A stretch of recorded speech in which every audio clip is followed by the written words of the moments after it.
काल एक वादग्रस्त विधान, आज पुन्हा एक वादग्रस्त विधान. माणिकराव कोकाटेंकडून वादग्रस्त विधानांची ही मालिका सध्या सुरू आहे. जाणीवपूर्वक त्यांनी मला हे या ठिकाणी कुस्तीचं खातं दिलं. आपल्याला कल्पना आहे ही तशी ओसाडगावचीच पाटीलकी आहे, पण कसं असलं तरी सुद्धा त्यामध्ये सुद्धा चांगलं काम करता येऊ शकतं.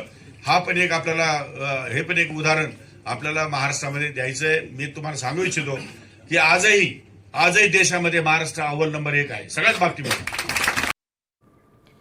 तर समाज दुखावणार नाही अशी वक्तव्य मंत्र्यांनी करू नये अशा कानपिचक्या चंद्रशेखर बावनकुळेंनी दिल्यात. कृषी मंत्री कोकाटेंनी कृषी मंत्रीपद म्हणजे ओसाडगावची पाटीलकी असल्याचं म्हटलं होतं. तसंच कोकाटे जर बोलले असतील तर अजितदादा विचार करतील असंही बावनकुळे म्हणाले.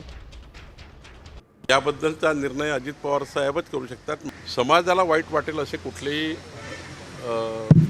अपशब्द किंवा असा वाक्यप्रचार होऊ नये आपल्या मंत्रिमंडळाच्या कुठल्याही मंत्र्याकडनं, जेणेकरून समाज मन दुखेल, जेणेकरून शेतकऱ्याच्या जखमेवरचं मीठ तोडलं जाईल किंवा समाजाला वाईट वाटेल असं कुठलंही वर्तन मंत्र्याकडनं अपेक्षित नाही.